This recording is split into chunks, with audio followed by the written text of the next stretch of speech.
Join us on this week's United Rugby Rewind as we look ahead to the first week of the URC season. We pick our games of the week and make our predictions on who's going to come out on top. And then we take a look at the predictions of where everyone's going to finish at the end of the season. Trust me, you're going to want to watch that one. Let's get on with it.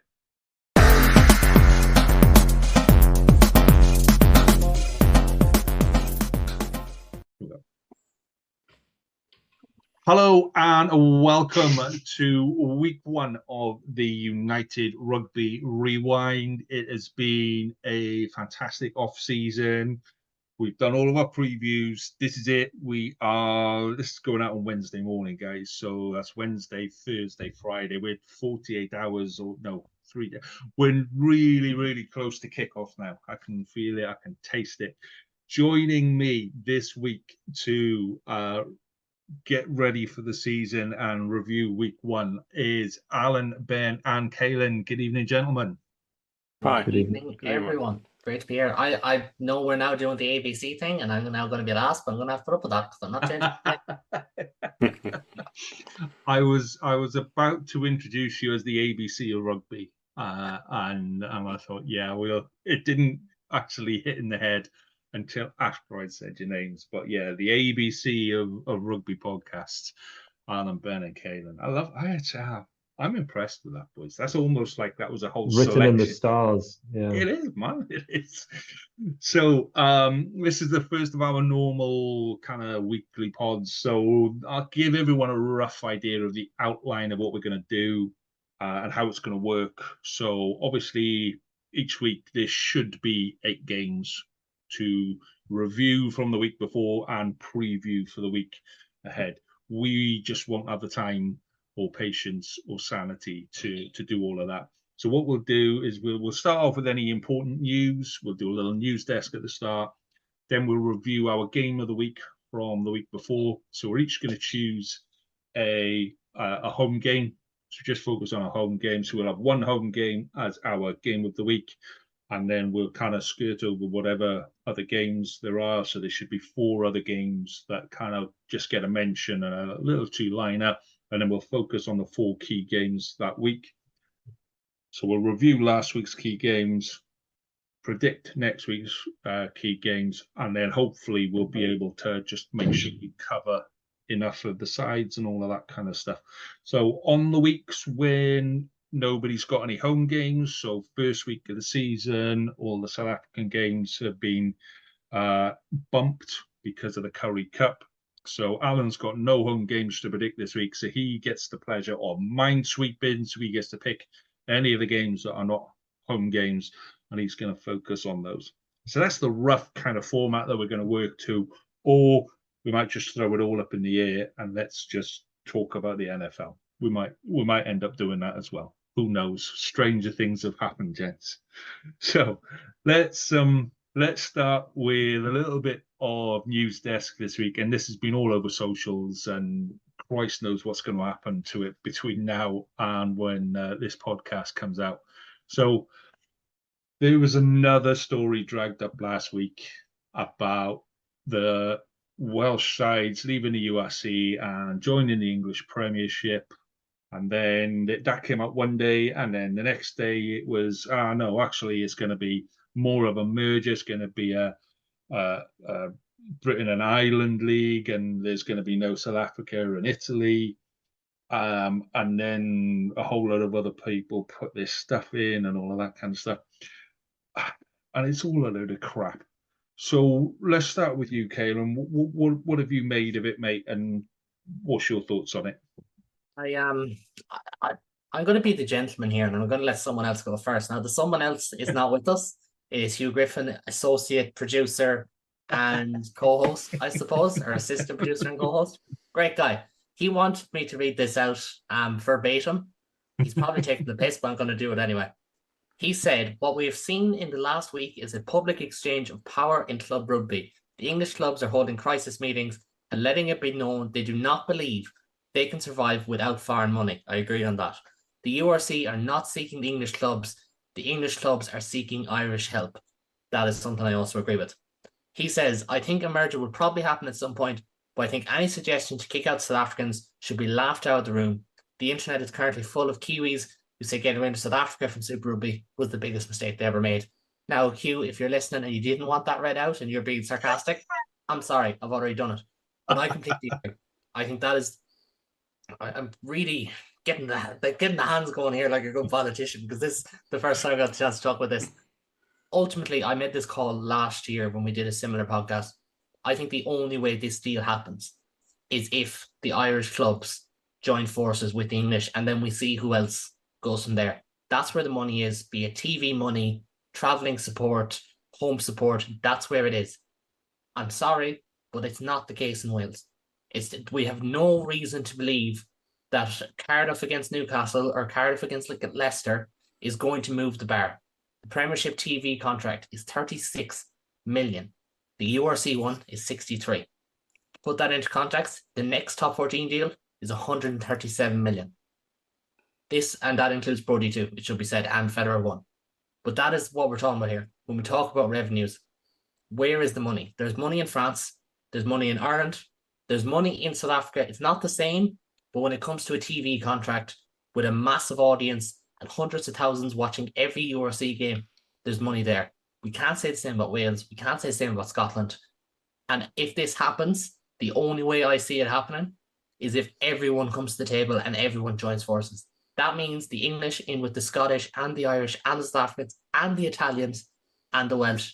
Maybe an Anglo-Welsh league happens, but I'm telling you, that would be the biggest mistake Welsh rugby ever makes, because who will take over as the power brokers? It would be the PRL. The same PRL that let 3 clubs go under. So if you want to get in bed with that, fair enough. I just don't think it's a good idea. Granted, it's easy for people to say, well, you're Irish, you wouldn't get it. I do get it. I understand rivalries. I understand that point. But ultimately, the game is in a state of financial ruin. You do not want to go in and deal with the English unless you're absolutely certain. I think the only way you have any certainty is by keeping Ireland and keeping South Africa on your side. And that's my 2 cents. See, as the first bit of the show, that's cracking. That is, yeah, we will go with that one. Please do not put my email at the bottom of this show. Please, I'm too busy of a week. Again. So, Alan, the prospect of South Africa being booted out of a big money Premiership deal? It's a difficult one, isn't it? Because of our location, we find ourselves always at the. It's always a travel issue for us. Caelan's right though; it's a massive public, it's a massive audience. I'm sure if we left, I'm sure there would be something to be done with the New Zealanders again. But I think this league has done really well. It's gone from strength to strength. It's opened up a whole bunch of rivalries which are already beginning. The history of a league, of a rugby league, doesn't, it didn't matter for the English teams when those historical teams were, made bankrupt and disappeared. So I don't know why. You can talk all you want about the history, but we're in the process of making new history. Rivalries, and I think the South African teams are perfectly happy here, and I know South African Rugby Union is as well.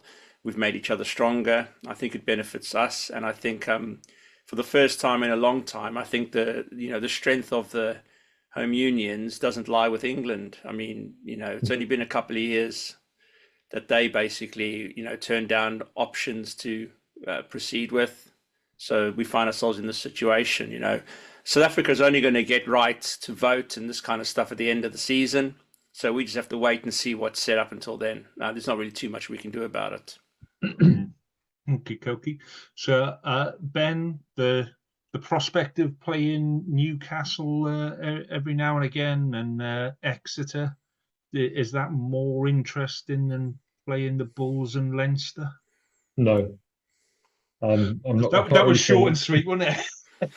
The thing that concerns me the most is that, like Caelan said, the Premiership is failing. I feel like it's failing. I think last season was the first season I didn't bother even watching one of the Premiership games. I wasn't bothered about it, and I think my main concern is that the South African teams and particularly Italian teams get left on a limb if it was to go forward, because I don't think you can have all those teams in one league, because you might as well just have a European Cup every season and there'd be no other reason of having the European Cup. It would just merge into URC European Heineken Cup Challenge Cup kind of quasi sort of pool tournament competition league, whatever you want to call it, and then it would just leave everyone to play off against the French teams at some point during I the think we season. can agree European rugby is dead. It Yeah, as the European dies. Cup died in 2014, as far as I'm concerned. I would if Munster make to a final in Cardiff, I would try my best to be there. But as far as I'm concerned, European rugby is gone. Maybe make an FA Cup style competition or something like that, but I don't know. Well, they keep trying to float different pool proposals every year, don't they, to try and rejuvenate the competition? But I think, like you say, do we just make it a straight knockout? And then teams can focus on domestic competition, because 26 top 14 games, 18 URC games, it's probably enough without, having, an extra sort of 4 or 5 pool games and then whatever follows from that.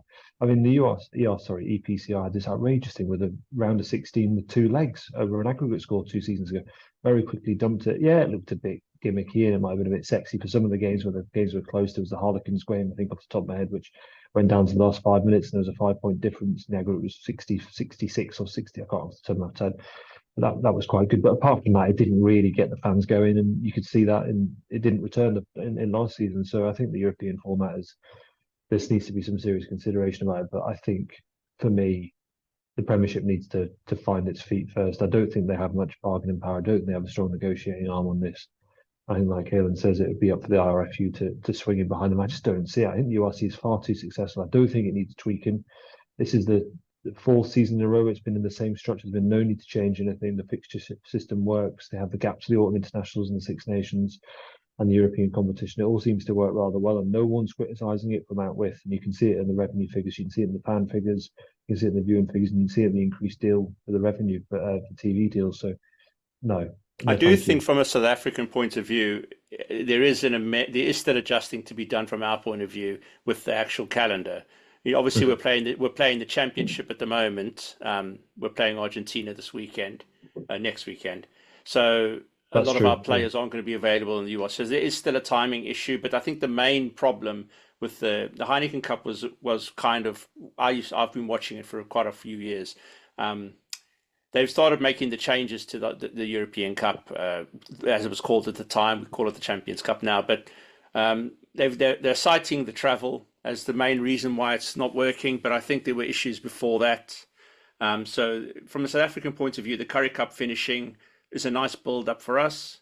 But as we're going forward now, there is still a little bit of work to be done. But that doesn't mean by any means that the South Africans aren't willing to work on those issues to keep working with the URC. I think the problem with the European Cup is not necessarily the Premier sort of the Champions Cup, it's the Challenge Cup. You see a lot of teams playing teams from their own league because they run out of the ability to play novel fixtures. Edinburgh played Scarlets last year away, and they played them at home. So you're not really playing anybody new there, and obviously they don't have to have the invitational side of it. It's Cheetahs or the Georgian team off the top of my head, Black Lions, I think. So yeah, so that's the only way for it to really be expansive enough to actually have different competition. Otherwise, it kind of loses its purpose. And I think it'd be interesting to see. Premier Sports snapped up that deal this year for not a lot of money. I don't think TNT didn't want to go anywhere near it. So there's obviously, there was no one else bidding with Premier Sports off the top of my head. Amazon Prime, not that bothered. They're not bothered with the autumn tests anymore. Seem to have withdrawn from rugby. Sky Sports won't touch anything apart from the Lions tour. And Super Rugby, and obviously NRL, which is a different code, but that seems to be the 3 kind of main competitions they focus on. So, and the Rugby Championship, but I don't know. I think there needs to be a rethink of the calendar in terms of, do we actually need as many European games as that, and do we just go to maybe a mini pool where there's 2 or 3 teams in there as opposed to 5, and then going into a straight knockout, because at least teams can really plan their season ahead, because the URC is that trumps the European competition, I'd say, for almost every side, and they want to bet. They want a strong finish. They want to be in that top 8. I don't think they really care too much about European rugby. The French teams do, because they've dominated it. The last 3 seasons they've won it. So I'd be interested to see what decisions reached. But I think it's time for probably an adults in the room conversation about what needs to happen. But I don't think a merger between the Premiership and the URC is the way forward. And just a final point on that, so much of the conversation the last couple of weeks has been rivalry, last couple of days has been rivalries. What's the rivalry? It would be Bath Cardiff, it'll be Gloucester Bath, it'll be Exeter Scarlets, it'll be whoever. But the best rivalries in European rugby in recent years, Leinster La Rochelle, they're not in the same country. Munster Toulouse have an age-old rivalry. in Europe. Saracens and Clermont and Saracens and Toulon had excellent rivalries. Leinster had a great one with Clermont back in their heyday, not in the same country. The reason those rivalries formed was because they weren't playing each other the whole time. And I can assure you, if we go into an Anglo, or a URC plus Premiership League, the rivalries won't necessarily be the ones you think of. Look at Munster Glasgow. That came because Glasgow came and Munster were coming down and there was kind of a changing of the guard there. I can assure you it'll probably be something like Connacht against Bristol, for example. Connacht in the west of Ireland, Bristol in the west of England. It's not, it's not geographical. You'll see more things like, say, the Bulls and the Sharks. I can see that being a rivalry, the Bulls and the Sharks of the UK, because that's their brand of rugby. It's very similar to the Bulls. I can see that being a rivalry, for instance. You see things like that. Realistically, we have to do what's best for the game at this turning point. The French have what's best for their game, 100%. Let them do their own thing. And if they want to join an FA Cup style European competition, absolutely. I'd be more than welcome to do that with them. But for Ireland, England, Scotland, Wales, Italy, and South Africa, I think the best thing is come to the table eventually. And I don't think it's this year. I don't. I think we need to give it a year or two, because the reason I think we need to give it a year or two is I don't want it to be rushed into. I don't want us to not be 100% sure where the URC is at before we do anything. I think this is a panic move, though, because South Africa gets voting rights at the end of the season. The Premiership, timing of this they're is scrambling. They're absolutely scrambling here. They know what the story is. There's a reason why the only stories leaked came from England. And it was the same way back last October, 11 months ago. They only came from England because they're the ones looking. If reports are to be believed, there's about 3 English clubs who are they mightn't go under, but they're not in a great financial position. I'm sure that's why they're looking over their shoulder. And absolutely, do your contingency plans. And as you said, they don't want South Africa. They don't want the trips. They're using that as an excuse, I think, frankly. I think if they were anyways, realistically, they'd look at TV revenues, they'd look at standard of players and the standard of players that'll be in the league, and they'd say, you know what, let's do it. And maybe get an airline as a sponsor. I don't care if it's Qatar. It might have to be done if you want rugby and this league to stay going, get sponsors on board. But I think they need to give it time. I don't think they can. I think if they rush into this, it'll crash and burn very, very badly.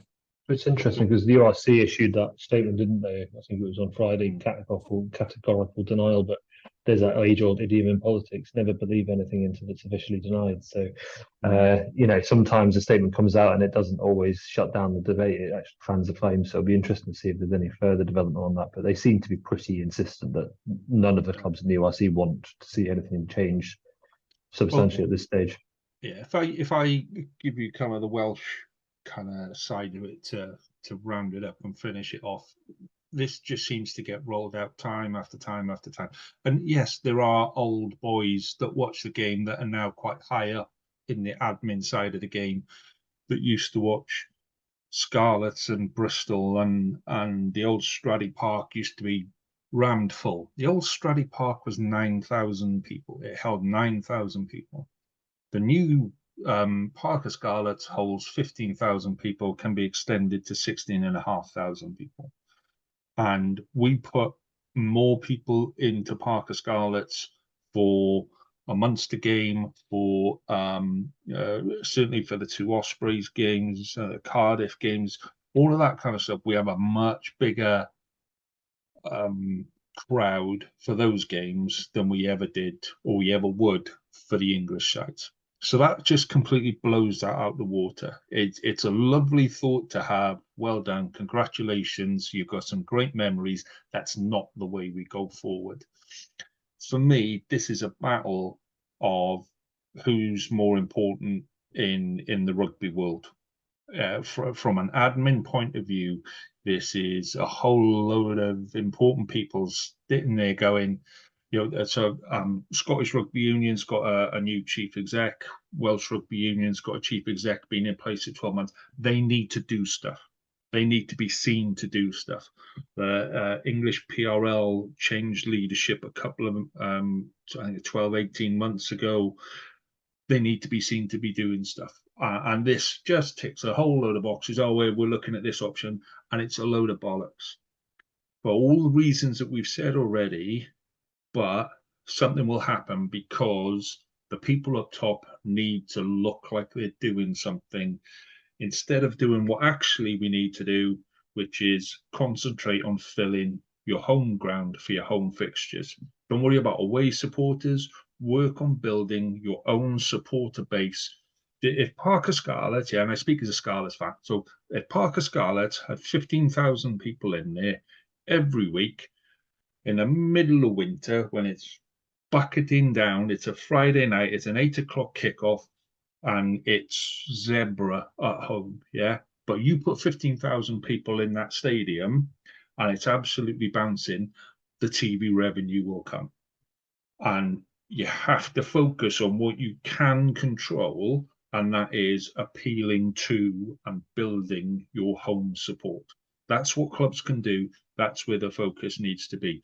The unions need to focus on supporting the clubs to do that. And if they do that, everyone's happy, and the English can just bugger off and play with their own arses somewhere else, because it's none of our concern. If they want to, but like you said already, guys, you know, they're quite happy to sit there and see some of their biggest clubs go bust, rather than, you know, in Wales, Dragons very nearly went bust. WRU stepped in to make sure that that didn't happen. And all of the regions in Wales have had support at some point or another to make sure that that didn't happen. We go into a PRL situation, that's gone. And that's the reality. You either support your club in the way it is now, or 5 years down the line, there is no club to support. We go in with the English, there is no club to support. It's every man for himself, and they don't care if a Welsh club goes bust. That's where it starts from. And then it kind of spreads out into all of those conversations that you've had. So I think it's just to add a stat before, and I know Ben is going to love this one because Ben loves stats in case anyone's coming to us for the first time. Spoke with James Harrington during the week, respected French rugby writer, on Twitter. They reckon approximately 20% of revenue in the top 14 comes from their, 13 home matches. 20% from their home matches, not the TV revenue, which is absolutely massive. You know, well, you know what I mean. That's obviously a huge chunk of it. 20%, and you know why that is? Because La Rochelle have gone about 70 games selling them all out without necessarily getting a huge support from away. Toulouse, when do you see the Stade Ernest Furlong empty? Bayonne, one of the best home grounds in Europe. Clermont, big stadium, maybe not selling out, was about 35,000. They're still getting about 15,000 into the gates every week. You wanted to throw that on the other side, you're not getting double figure thousands for Osprey Scarlets. And I'm not picking on you, and Lee, you know this. 25 minutes away. Yeah. It takes 2.5 hours to go from Ravenhill to Thomond Park. 3 hours, mate, probably 3 hours actually. And you'll get at least 15,000 at either fixture when they play. Do you know what I mean? Like we need to get our priorities in order, as I said already. Focus on within, focus on getting our own attendances up. I think that's where TV revenue is going to be massive. But if this league happens and they can get a blockbuster TV deal, then you get free to air as well. I think you try and do both. It's a very hard sell, but if you can try and get both and hopefully use that as the crutch to lean back on, that you have games on, say it's TNT and Premier, but it's also on X4C and RTE and BBC Alba, then you're going somewhere. You're going somewhere from there. But we're only going to go around the circles. But ultimately, I completely agree. You have to look at within and go from there. Then absolutely. So, see, I knew kicking off is what a week to kick off with that as your first news story. I mean, I got a feeling that one's going to come back a couple of times through the season, and it's all going to start with grumpy old Welshman like myself saying, "Oh, I want to do this." So, yeah, fantastic. Cheers for that, guys. Let's move on then to our game of the week. So week one, we've only got games to look forward to. So just to remind everybody of the format, we're going to just look at our home fixtures. We're going to focus on one of those key fixtures and talk about that in detail and maybe make a couple of predictions. So, Caelan, you get to kick off, first of all. with your home game this week. So which of your home games are you picking as your game of the week this week? It's an Interbro, so I kind of have to take the one between Munster and Connacht.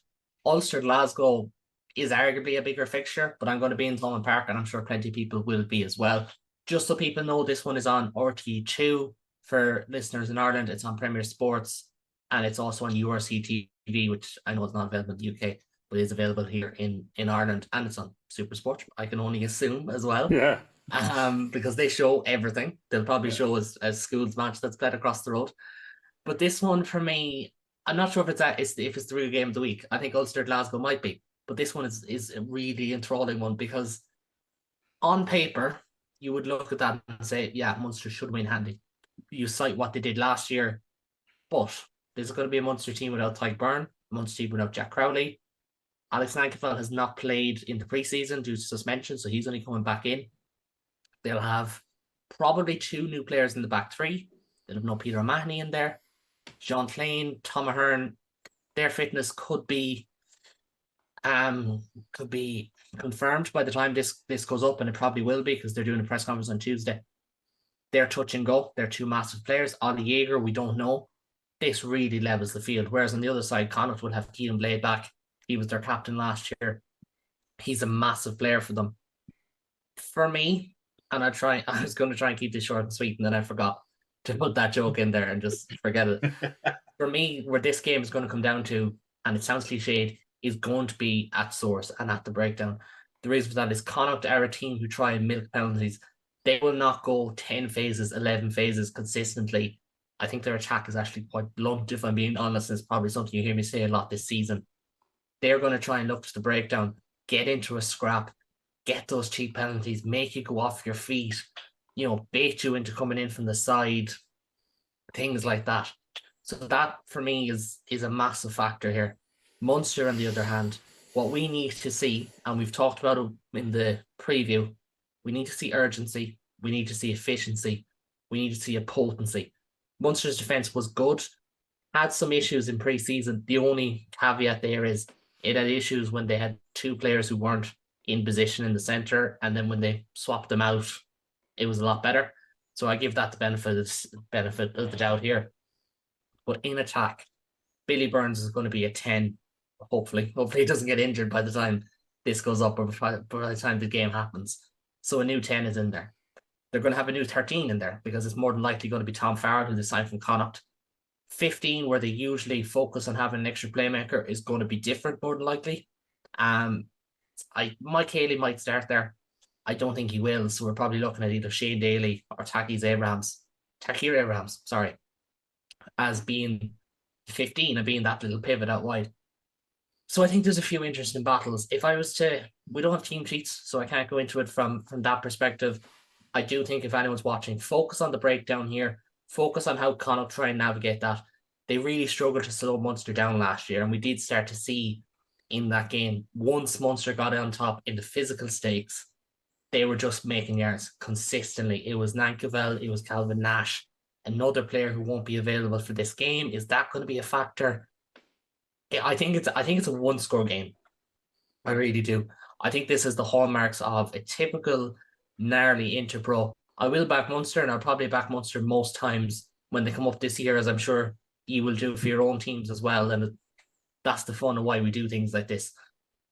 But I think Connacht have a huge opportunity here. I also think we need to see a response from Connacht, because how they ended last season was frankly not acceptable. Their own fans will say that.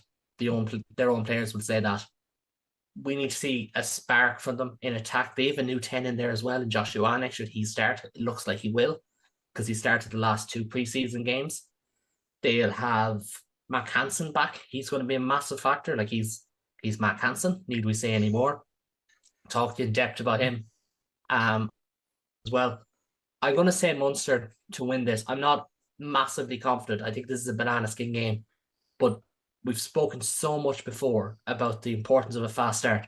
Munster have Connacht, Ospreys, they have Leinster, they have the Stormers, and they have the Sharks and the Lions in their first 7 games. They also have Zebra. That is as tough as a start as anyone has. Win this, get out of Dodge, go on to Parma, get your win, and then you're on to the Ospreys at home.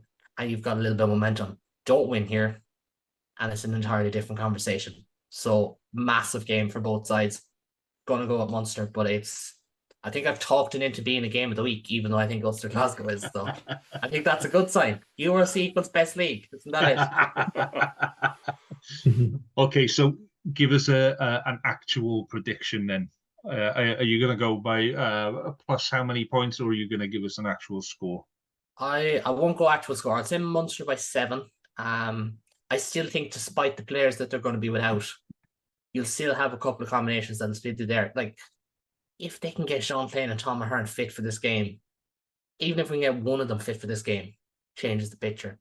You'll still have Cadellin, Hodnett, Coombs available in that back row along with Jack O'Donoghue. More than likely, obviously, again, we're recording too early in advance to be certain. They'll have Jeremy Barron and Niall Scannell, their 1-2 punch and hooker. They'll probably have Craig Casey back, or so I'm hearing, alongside Billy Burns. Not a bad partnership. They'll have some teething problems.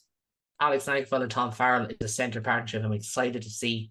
So I'm going to go Munster, but I do expect it to be janky at times. I've seen that in pre-season. We've seen it from Munster when there's a break in the season as well, because their game is minutes just seems to be massive on their game plan. It's a very cohesive game plan. It just seems to come together the more games they play. I'm going to go Munster by 7. I'd say the bookies will have it in and around something like that, so I say I won't be too far off. But I would not be surprised if it goes the other way as well, because Connacht, if there's one thing you can rely on, it's them raising their game for an Interpro. Cool. Okay. So if you agree or disagree with Caelan, you can play on our prediction table chart thingamajig that we've got. The details of that are on the socials, and we're going to play along as well on the socials, and we'll just share it on socials, because if we talk about it on a Christ, we'll never get to bed. So so Alan, there's no South African games this week, so you have the pleasure of minesweeping, and you've chosen Ulster and Glasgow as your game of the week. So talk us through what you're expecting Ulster and Glasgow. Okay, so that probably is the game of the week, I think, from an Irish perspective. Two teams which are desperate to make a point. Ulster will want to prove that they can make that jump and start winning the big games against the big teams. And Glasgow, who've obviously won it last season, and want to make a point that they can maintain this streak and keep it up.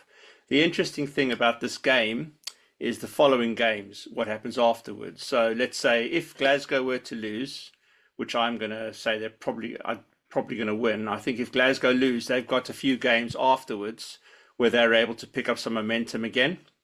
So they got Benetton. I think they go away to Cardiff, and then they're playing Zebra. And then they after those games, then they should if they should win those games. If Ulster lose, they have to go to South Africa in week 2 and 3. So it's going to be a lot tougher for Ulster to pick up momentum. So I do think it's a massive game for both these teams, just to make a point and to make a statement. We all know how important the actual momentum is going to be. I think both these teams are relatively settled. I think they both know how to play. They're both very good teams, and I am thinking that they're probably both going to be, pretty consistent throughout the season. But it does. You are playing the champions from last season, and they both didn't have brilliant pre-seasons either. And Ulster are playing at home, so I wouldn't be entirely surprised if Ulster were to win. But I just look at the fixtures which are coming up afterwards, and I just think that Glasgow, by the end of these first 5 weeks, are going to be ahead of Ulster, and they would have picked up quite a bit of momentum going into the second 2/3 of the season. So I'm going to go Glasgow Warriors, and I'm going to say by about within 7 points. Glasgow by 7. I'm going to raise the challenge flag. I had picked Ulster on the Super Brew, and if anyone wants to go in there and agree with me or agree with Alan, there you go. Got to get those plugs in early and often. But I love the fact. I love the fact that you're going, come on then, someone come and disagree with me. Come on, let's have you. Come and disagree with I'm me. just standing up for Alan. Like, come Yeah, and of disagree with course. me. Don't disagree with Alan. He didn't do No, anything wrong. disagree with me. I'm a neutral. It doesn't matter to me either way. Yeah, but I hate Glasgow and I have a soft spot for Ulster, so am I really Yeah. neutral? I don't think so. No, I don't hate them for legal reasons. I don't actually hate them. To be fair, Ulster are my favourite Irish teams. I always like the jerseys. I like the way they play. I am a fan of Ulster. Out of all of the Irish teams, they're the ones I like the most. And then I do probably prefer Edinburgh over the Glasgow Warriors, but there's a South African connection there as well. So the way Glasgow play, I'm hoping that they can, get the win, and Ulster will just have to do well in the next games. There you go. Cool. Okay, well, I think that game is on Premier Sports as well. I can't see it as listed on a free-to-air. It's that just is Premier Sports, yeah. It's just Premier Sports. Yeah. Okie dokie. Ben, you're up next, mate. So you've got 2 home games to choose from. You've got Edinburgh, Leinster, Benetton, Scarlet. So which one are you going to give us a rundown on, and which one is your game of the week? So Benetton Scarlets, I'll go first because I'm going to focus on Edinburgh Leinster. But I think Benetton comfortable winners at home, and I think they're going to be and win by at least 14. I think. Get out of here, man! Get out of here. Scarlets didn't travel well last year, and I know we talked about in the previous pod, but that Benetton back line is incredibly strong. And if they carry on the way they played towards the end of last season, then they're just going to be very difficult to beat at home. I think they only lost 1 home game last season, and that was at home to Glasgow. They drew in Munster, and every other game was a home win, and quite a comfortable home win off the top of my head. So very, very difficult place to go. Pretty feverish support. Everything's going in the right direction for them. I, pretty much agree entirely with what Kevin said on the previous cast about their strength and depth and where they're going, and I think they will finish top 8 quite comfortably, and I think Scarlets will just be a routine home win by at least 14. Okie dokie. I'm going to recover while you give us an in-depth on Edinburgh Leinster. So there's a couple of things that go in Edinburgh's favour, because Leinster, we haven't beaten them, I don't know how many seasons it's been a little while. It's a Friday night game, it's the opening game of the season, and we don't know exactly what form the Leinster squad is going to take. Edinburgh have come out that pre-season friendly against Gloucester with 2 very good 15s. Both 15s performed. The strength and depth. I think I don't know who's going to start at 10. I think it's a toss-up between Healy and Thompson at the moment. I'm not sure who's going to start there. And if the centre pairing, if it's Tupolotto and Matt Scott over Curry, Lang or Bennett, I think it'll be interesting to see how dynamic that goes. And then with the back 3 of Houston, Van der Merwe and Darcy Graham, I'd be fully expecting of at least a losing bonus point win. I think we've got the ability to score 4 tries through that side. I just think Leinster just can seem to be able to get a win no matter what side they put out. And I think that's the worry, is that they will just eke out a win much as they do, and they're not always fully clicking all their, they've got their full first 15 out. So I'm going to say Leinster by 4 through slightly gritted teeth.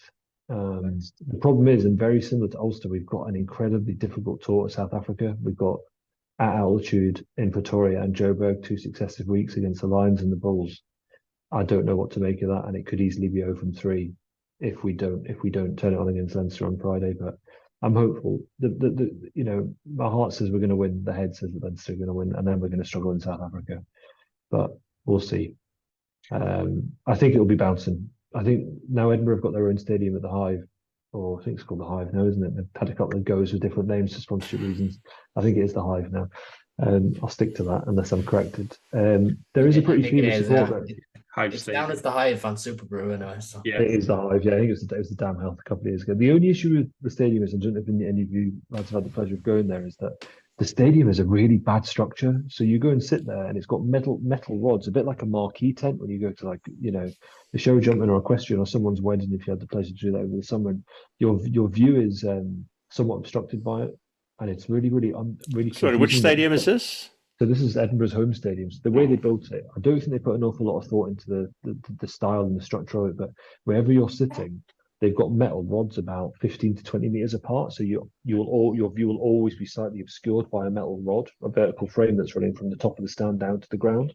And it's really off-putting. I went with my dad a couple of years ago to the home pre-season running against Connacht, and it's the only time I've managed to go there. Obviously, living in London, it's so far away, and the best way for me to see Edinburgh is to away games or European games. And it was really off-putting, really off-putting. And I think that does have an impact on atmosphere, is if people are constantly looking to the left or looking to their right, to see what's going on. It can be very, very difficult. And there are some really bad seats in that stadium. You can be on the front row and you can see very, very little. So that's It's the only also the concern I worst have. ground to watch a game on TV, and it's not the aesthetic; it's the fact that the camera is so high and looking straight down because they can't go like behind the stand, and Because it would get blocked. Yeah, exactly. So it's there's disorientating. and it is an issue. But I mean, that's more kind of just a personal preference thing. But I think people want to be able to watch rugby from the right angle, and if you're paying good money for a season ticket, home tickets for Edinburgh are not cheap. It's 40 quid a ticket for category 1 to sit on the sideline. Yeah, I think it's quite pricey. SIU obviously wanting to get their money back for the investment into the stadium, but it's not a cheap place to go. And the pre-season friendly was 40 quid as well, so they didn't even offer a discount on that. So it's expensive, and I don't think you always get the best value for money going to a home game there. But I'll die on that hill. I just don't think it's the best stadium. It's probably the worst jump in on URC. Leinster for a second, because you mentioned the 10 situation, Healy against Thompson. Whether we actually see a battle unfold is for something down the line, but that's going to be the talking point here in Ireland for the next 10 years, possibly, in the post-Johnny Sexton world, is who's going to be 10 for Leinster. They're all fit. They're all available. I think Kieran Frawley will be on stand-down because he went on the South African tour and his heroics were obviously unbelievable. But Ross Byrne is their man. There's no reason to suggest Ross Byrne isn't their man unless you think now Leinster are going to make the change. Harry Byrne is there. It looked like he might move in the summer. He didn't. Will he get a run out? Sam Prendergast, he's the golden child. He's the one that people think will be the heir to the throne. There's people are already saying it's Frawley against Prendergast as opposed to Crowley and in the Ireland shirt, which is madness, but I won't get into that. But it's a really interesting dynamic. Leinster will have some key players there. They'll have the likes of Jack Conan available. Some of their backs, Jameson Gibson Park could feature, probably a few weeks too soon, but he could feature. Jim O'Brien is likely to feature in the back line as well. Still have a couple of key players in there. I do think, though, similar to Edinburgh, and we talked about how Edinburgh are under a bit of pressure. Leinster are under the most amount of pressure in the league this season, and we have spoken about it before. They have to do the double. And imagine saying that any team has to do the double, because it's something that, it didn't happen until about 2014 or something like that it was never done before. But they have to. They have to win the URC this season. I can see them going to Edinburgh and getting a big win and doing what they normally do, getting into the groove up until November time and really starting to show their work then. But this is a moment where if Edinburgh get a result similar to last year, then the questions get asked. Questions get asked at 10. I think questions will come up at 9. I think Cormac Foley is ready to jump ahead of Luke McGrath.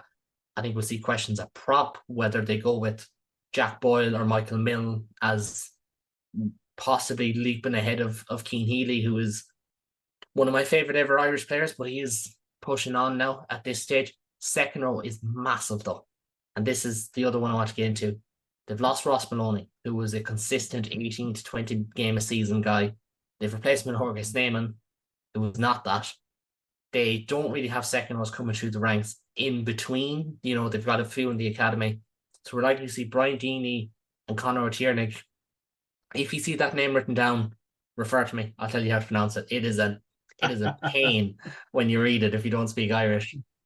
But the second row is massive. And I think Edinburgh could get at Leinster at line-out time, because Leinster's line-out is good when the first team are there. It's not as good when the first team aren't there. I still think Leinster win, but I think there is room to think that Edinburgh could cause a scare, and I would not be surprised if Edinburgh get a bonus point out of this game. I really wouldn't. Okay. So Ben's going for Leinster by 4 on that one, just to remind everyone. So your options on Friday night viewing, are Edinburgh, Leinster, or Cardiff and Zebra. Now, you'd look at that normally and you'd go, okay, yeah, Edinburgh, Leinster is the game to watch on there. But I'm going to throw something in different here, okay? So Cardiff Zebra, it's probably the more interesting game, simply because both of those sides have really got a point to prove now. Yeah, they're not got a point to prove about, can I do the double? You know, am I amazing? Look at me, look at my lovely tan and all of that. None of that. Yeah, this is about the blood and guts of it. They're both trying to play an expansive game, and I think from a neutral's point of view, if you've got a choice between those two, have that one on, because that for me could be an absolute belter of a game. It's going to be one of those games where there's going to be 4 tries each, and then there might be a kick, a drop goal in the last 5 minutes that decides who wins and all of that kind of stuff. It's going to be a belter of a game. So if you've got the opportunity to, that's the game on the Friday night. My game of the week, however, is Dragons and Ospreys, simply because it is local derby. And the key bit with this, okay, is it's in Rodney Parade. Yeah, it's at Dragons home pitch. And the Ospreys cannot stand going to Rodney Parade. Rodney Parade is like an old traditional ground. It's not, you're all singing, all dancing. There's no fancy seats. There's no seat warmers and all of this kind of stuff. There's no waitresses bringing you beer at halftime and all of that rubbish. It's a proper old place to go, and it's because it's so tight, because it's so compact. The fans, and I think it's only got a capacity of like about 8,000 or 9,000, but the fans absolutely make it rattle. And Ospreys hate going there. Ospreys can't stand playing there. They've lost there a couple of times. And for all the reputation about, you know, we've got a big forward pack and this, that, and the other, this could be their biggest banana skin of the whole season. And I say that because it's the first game of the season. And if you start with a banana skin, if the Ospreys don't win this game and the Dragons do, Dragons are off to a flyer. And like we've spoken about loads of times, getting momentum is so key to this league. So both sides are going to be fully loaded. Everyone's coming with everything. Yeah. If the players are fit, they're on the pitch. Jack Morgan is back. Ospreys are fully loaded.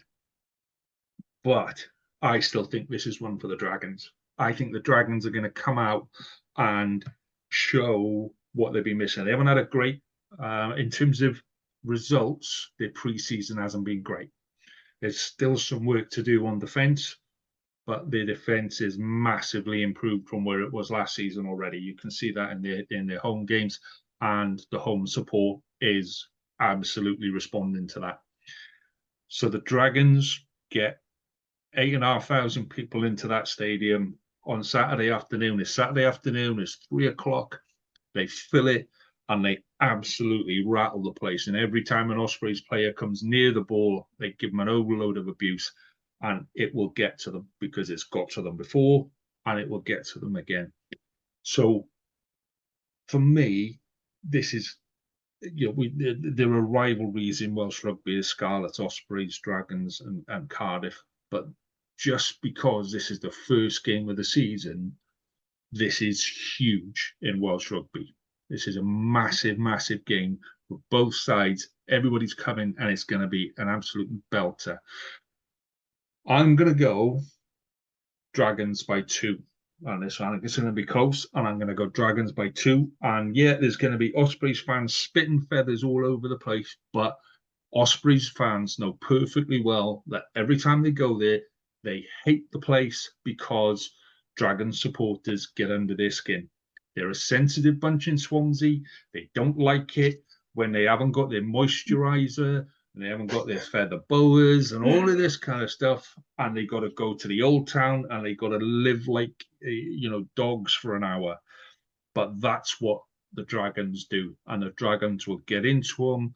They will compete with them up front. The Ospreys are not used to sides competing with them up front in the way that the Dragons do. They'll rattle them. There'll be punches thrown. There'll be the odd possible verbal insult thrown, maybe back and forth, but the Dragons will rattle them. And if they rattle them, they will come out on top. If they don't get into them, if they just let the Ospreys play, then they can expect to come out without even a bonus point. But if they do what the Dragons do best and make it a dirty, horrible, stinking match, they will come out on top because they play that kind of rugby better than the Ospreys do. And that's what did I say here? Dragons by 2. Yeah, Dragons by 2. Yeah. This was very, very straightforward in picking games. I can't believe it. Like, we literally just went through. Okay, I disagreed with Alan about Ulster, but I'm going to have an Ulster cap on basically by the end of the season. But we just moved through seamlessly. I can't wait until it's, Edinburgh against Munster and Lions against Scarlets, and we're at each other's throats, and no, you're going to lose and you're going to lose. That's when the real fun starts. Well, I've been through the fixture list, and I think we've got about 5 or 6 actual 2 of us against each other through the season. There isn't that many games where we play each other through the season this year. So, and there isn't a single week where all of us are playing each other. So it's going to be interesting. Yeah, but it's good. It's good. Semi-finals weekend. Now, that would be brilliant. Yeah, I'll be sitting there and go, see, told you this is where we needed to be. Yeah, right. I send them to hand us the trophy already, I suppose. Okay, so just a quick reminder, if you are liking what you are hearing, then or watching indeed, please give us a like and a subscribe on YouTube. It makes a massive difference to what we're doing, and you get to see all the other stuff that we're doing in all the other places, because it's all fantastic and amazing and all of that kind of stuff. So yeah, do join us for that. So our next bit, gents, now this is experimental, okay? So bear with me for just a second while I try and share something on a screen. Right, hang on. Hang fire. Almost there. Almost there. This is great for the audio. Right, there, and then. Voila. Ready. My God, it worked. It hasn't yet. There we go. There we go. For the audio listeners, Hugh has pulled up, or sorry, not Hugh, Lee. Sorry, Lee. Hugh's about 20 years younger than me, mate. I'll go with that any day of the week. He'll put up a slideshow, and we're going to show our predictions. And come the month of May, some of us are going to look very, very stupid. Lee will be looking very stupid. I disagree with you on that, Jeff. So we're going to start with you. This is last season's table. Okay, this is where we finished in the table. So we're not going to deal or worry with what comes after the fun bits, the preaching around, and basically because I didn't have enough time to do the logos. Okay, so we're just going to go with this as it is at the minute. So that's where we started, and when you look at that table, you kind of go, yeah, okay, that's a fair reflection of last season's league. So let's have a little look at Caelan's predictions. So Caelan, take us. I'll start at the bottom. Zebra, I love you. You're 16th. Dragons, Scarlets, and Cardiff, 15th, 14th, 13th in that order. Listen, I know my audience. And I hope they're all Ospreys fans, otherwise I also did this over on TikTok as well, and I haven't posted yet, actually. Come to think of it. I think that's why I didn't get any traction. I have the Sharks in 12th. I don't really believe in them. I've said this before. Lions are in 11th. Alan, we'll see. We'll see. Currie Cup champions. I mean, that's it. We'll see. We've got Connacht in 10th, as I said there last week before last. I don't know. All these pods run into each other. Ospreys in 9th. I've them fallen out. And Ben, you can do your victory lap. I have you in 8th place. You won't be there in every one of these predictions. So I have you in 8th. Bennett in 7th, which I said on Monday's show. I've Glasgow in 6th, which is probably one of the lowest of any of us. I look forward to seeing how they manage in their first season as champions. Ulster 5th. I am behind the Red Hand this year. I've got the Bulls 4th and Stormers 3rd, which was obviously a topic of consternation when we did South Africa. Munster in 2nd, Leinster 1st, but as we all know, no team has ever finished top of the URC and gone on to win it. So hopefully that trend continues.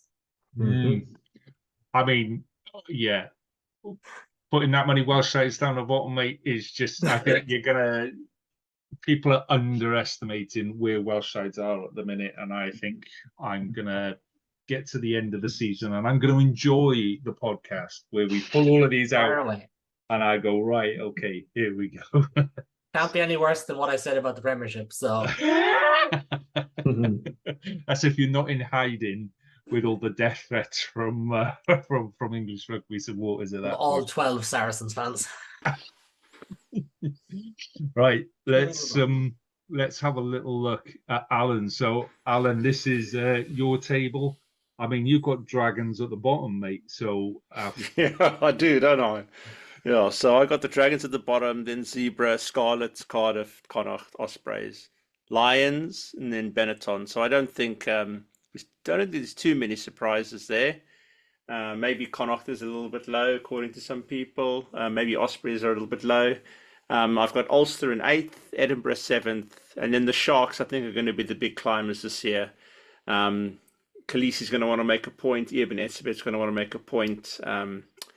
They're also in the final of the Currie Cup, so they've got momentum behind them. Then the Stormers, then Glasgow. 3rd is Munster, and then 2nd is Bulls, and 1st is Leinster. So I'm hoping for a couple of big moves from the South African teams this year. So it's interesting that you've got Leinster on top as well.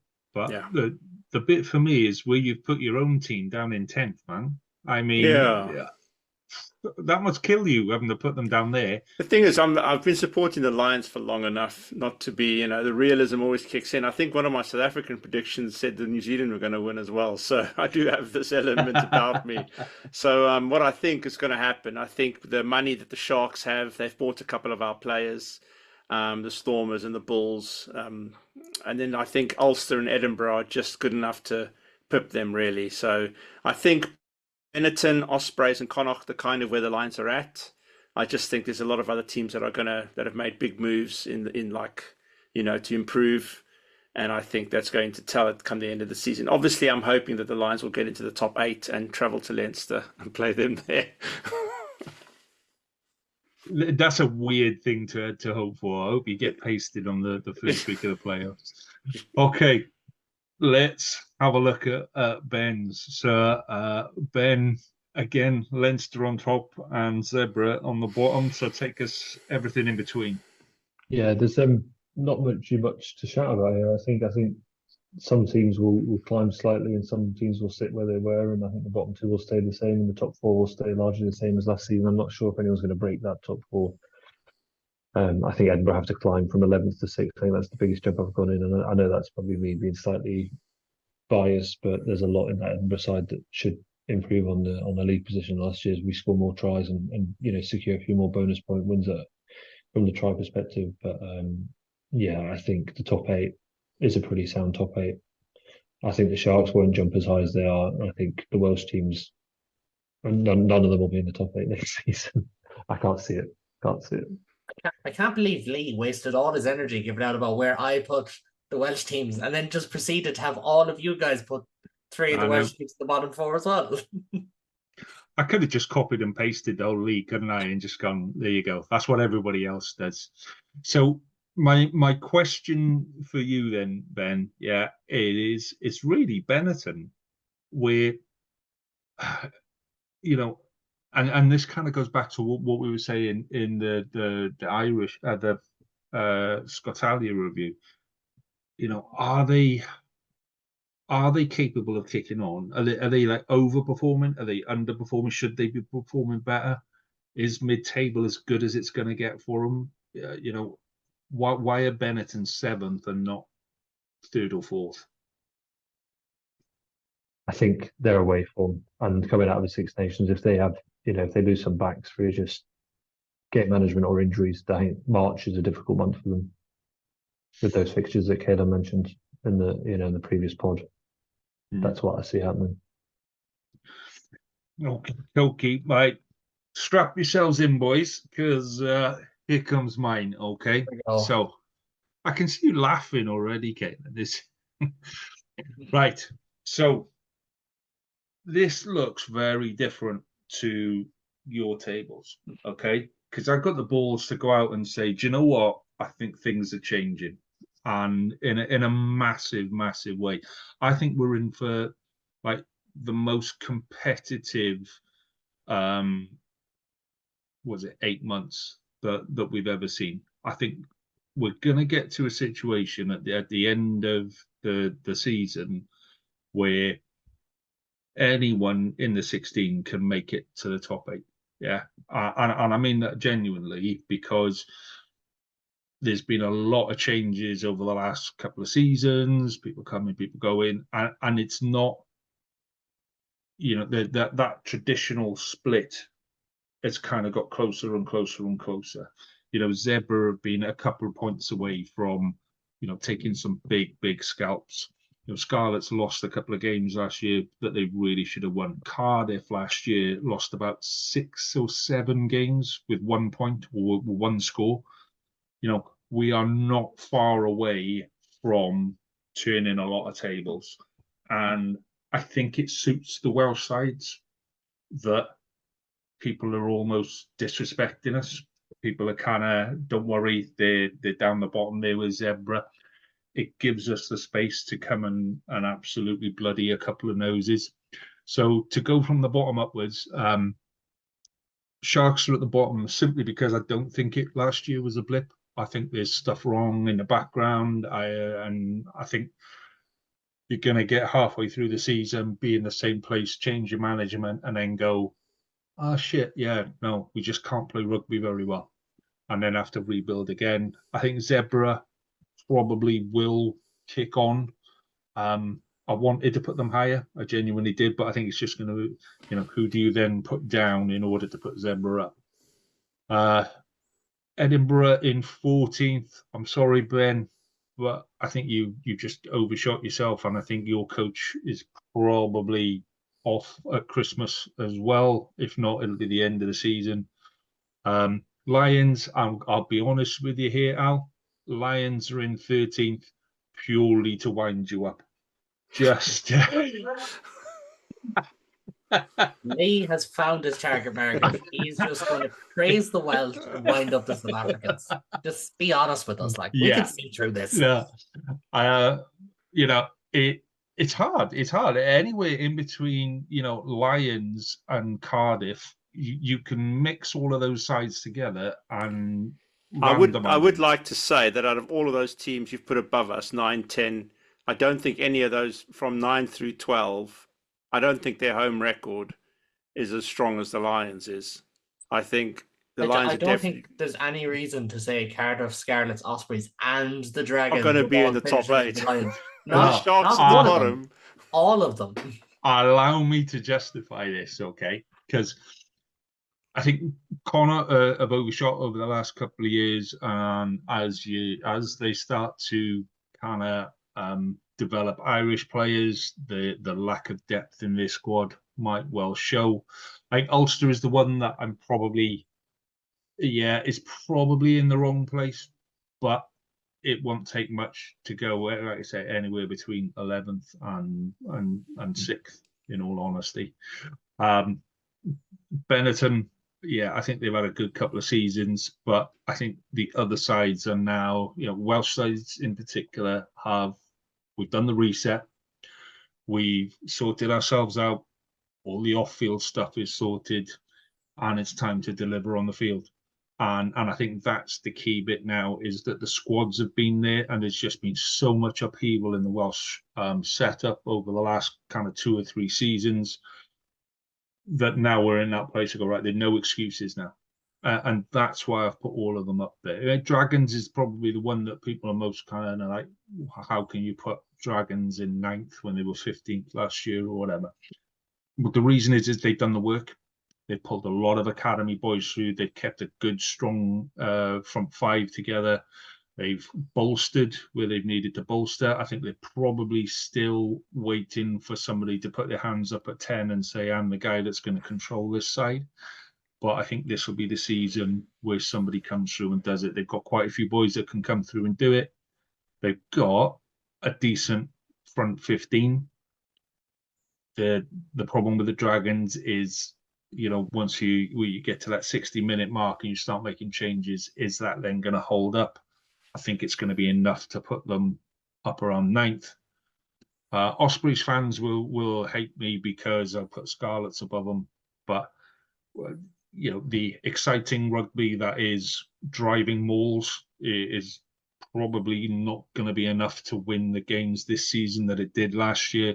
It's lovely when you do it, but we've seen other sides starting to develop a more expansive play, and that's the kind of rugby that's going to win games this season, which is why the Scarlets are above them. So Scarlets game against Saracens on the weekend, they crossed the line 7 times against Saracens.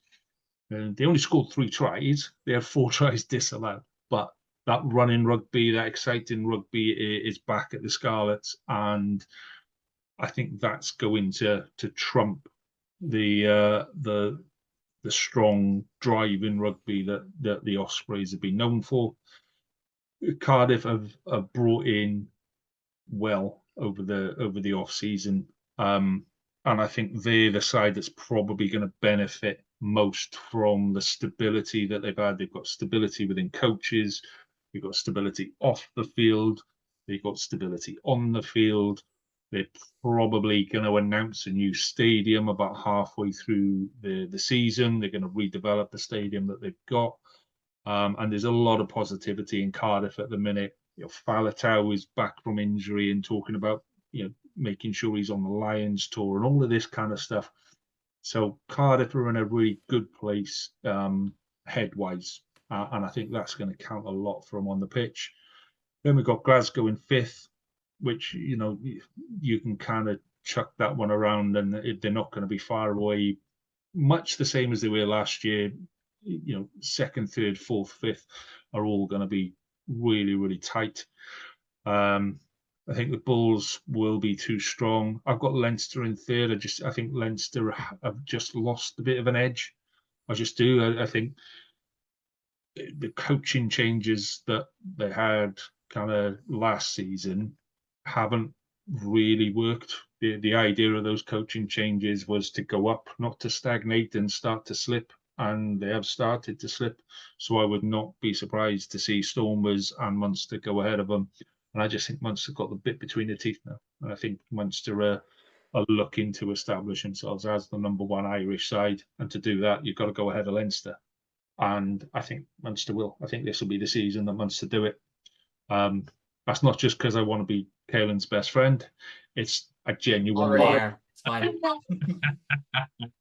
It's, you know, I genuinely believe that Munster can make it the season where things start to change.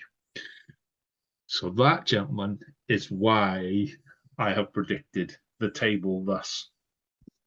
So I do like your table. I do. Like, it has Munster first, obviously I like that. It has Leinster beneath them. Obviously I like don't that. like it at all. Ben doesn't like it, which is fair enough. He's got like Edinburgh are just one place above the Zebra. Like, that's, you know what I mean? There's that.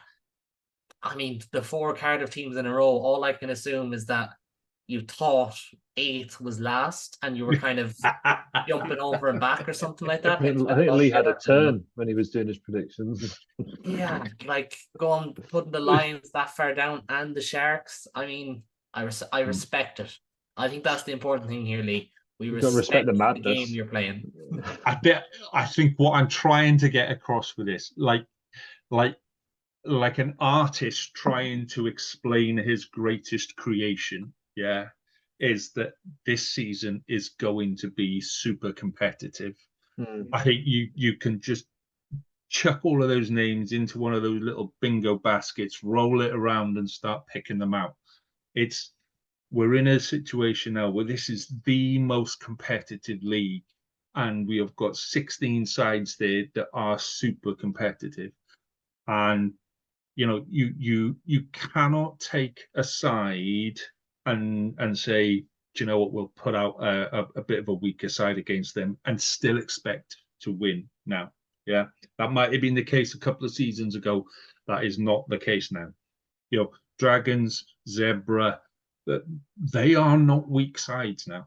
They are sides that you need to compete against. You need to put your best teams out. And this will come down to injuries, depth of squad, and mentality. And those sides that get off to a good start will find themselves in the top half of the table and will be fighting tooth and nail to stay there. What I will say with the Welsh sides is if they do get off to a good start and we do find ourselves going up the table and up to the top half, we'll kill Europe. Europe doesn't ignore Europe. Yeah. Yeah. And if we find ourselves in the bottom half of the table coming into Christmas, it'll be right. Okay, it's time to focus on Europe again. Yeah, I think that's fair. I think there's only one more thing left to ask because we obviously have a table. We don't have predictions done. Lee, you've gone boldest, so it's only fair that you lead things off. Who is your URC champion come May? Come May, I'm going to go Bulls. I think it's, yeah. The Bulls do it on the road, though? Yeah, I think that they can. I think that they, yeah, I'm going to go Bulls. Yeah, that's what I'm doing. Yeah, I'll stand back. I'll let Alan go next. Alan, who do you think? I agree. I also think the Bulls are going to win. I placed the Bulls, I think, second, and I think they're going to. They've got a bit of pressure on them as well, just like Leinster. The expectation is for them to win, maybe not the double, but definitely to go ahead and win the URC. They're going to go all out for this one. Ben? Leinster will win the season, I think. I'm going to go Leinster as well. And I'm not, partly is, I said Leinster last year and they didn't win it. That's so, there's that kind of an element. But I think Leinster just have to. Do you know what I mean? Like, they've made the signings. The IRFU have helped them. There's no doubt about that. We've talked about that. I know there's Welsh South African fans who don't want to hear me moan about that, so I'll leave it there. They have the squad.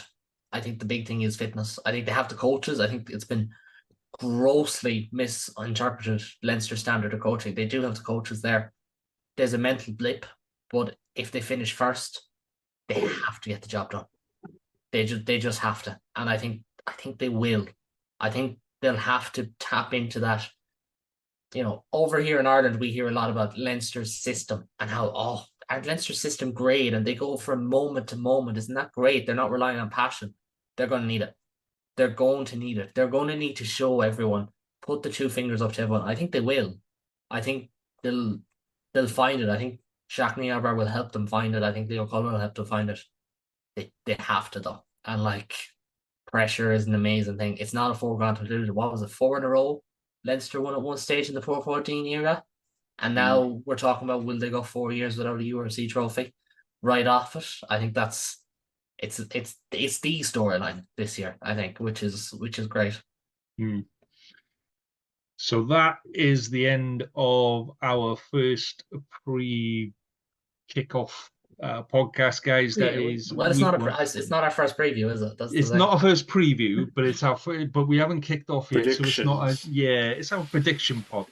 So it is going to be an absolutely fantastic season. You can feel that already, and I, for one, really looking forward to it. I can't wait for Friday kickoff and all the abuse that we're going to get online after when people see our predictions. But we're off and running, guys. We'll be back in next week. We will review our games of the week, and we will pick 4 new games of the week for the week after. The season has started. It's going to be fantastic. I hope everyone has a really, really good season and enjoys it. So there's only left to say, enjoy your rugby. I shall see you next week, gents. Good luck. See you later. Cheers.